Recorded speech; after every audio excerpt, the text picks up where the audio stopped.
shout out here to our young FFA leaders, as well as being in the back room. So nice to see you. You're carrying a very important banner, very important cause.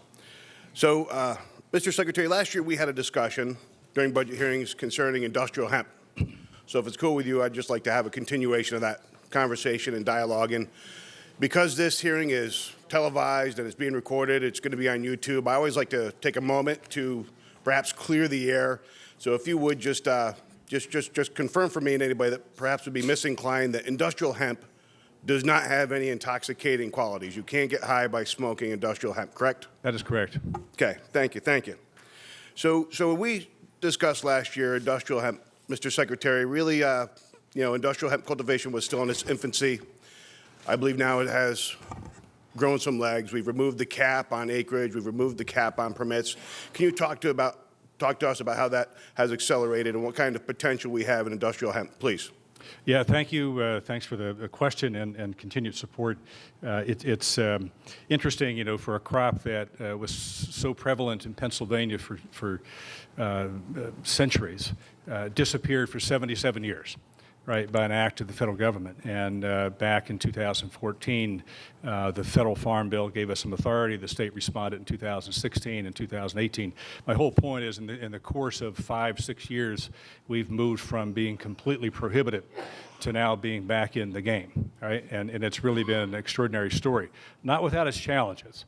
I think that's part of the story, right? We started out with 13 permits in 2017, grew that to 35, and this past year 342 permits on 4,000 acres. And we have learned a lot. We've learned a lot about the varieties, about the systems, about what the intentions of growers are. We've learned about markets, or maybe the absence thereof of some markets, but all of that inside a span of about 3 years. So I think it's still a great story of innovation. It is where some of our farm communities see their future. What we've tried to do in the department is to bump and steer this, both at the policy level, knowing that there's federal authority we have to sort of live within, and that's been part of our running dialogue with them. But we are still supportive of, enthusiastic about, but we have put out a few questions about the market and making sure that folks know the varieties they're growing. That was one of the lessons. Who are you doing business with, and what is your market, right? And there are things that we ought to always be focused on.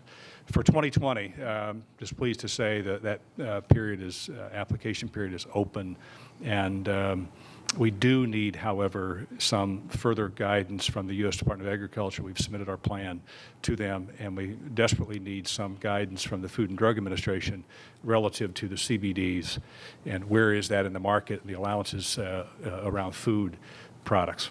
So, Mr. Secretary, there is a fee that coincides with growing industrial hemp, correct? Can you talk about how much that fee is and the revenue that fee generates? Where are we applying those dollars? Yeah, so there's no appropriation for hemp administration. We took this on out of our GGO, and I think we had said on the front side in 2017 that we would need to have a fee, a fairly significant fee, to cover those administrative costs. I don't know the exact the numbers, but it's moved from, I think, it's down to, I'll put it this way, down to, I think, $150 now for 2020, right? But the other part of that is all of those dollars were used for administration of the hemp program. Okay, and you mentioned 4,000 acres, and that's a pretty good sample size. Where are we finding in the Commonwealth that we are seeing the best success, the most success with growing industrial hemp? Where? Where in the Commonwealth? Yeah, I don't think there's it's hard to pinpoint a geographic area. I think that's one of the really neat things of hemp. I mean, it can be grown a lot of places. It's fairly tolerant. That doesn't mean it's does well in every environment. But what we have seen across the state, from southwest to east to north, very good quality hemp. Part of it's the varietal discussions. I mean, I talk about sort of what has happened.